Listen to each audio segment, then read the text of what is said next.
Is mis Megan agus ha mission draste ag an teacham an Blackbridge. Sé áte uamsach be gan an Blackbridge. Ha ddíadach étar galab agus Ullapool agus well, chanyo really mór an ilari rá sé ddíadach go bhfuil an áte uamsach be.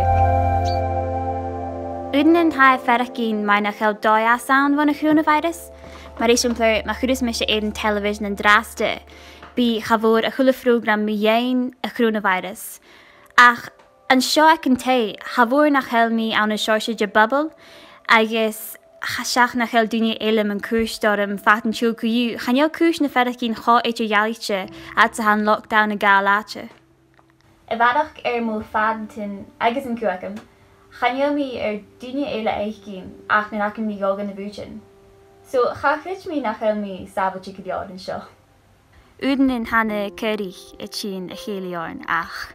Ha het sin ceir sciáir social distancing I dhéanamh.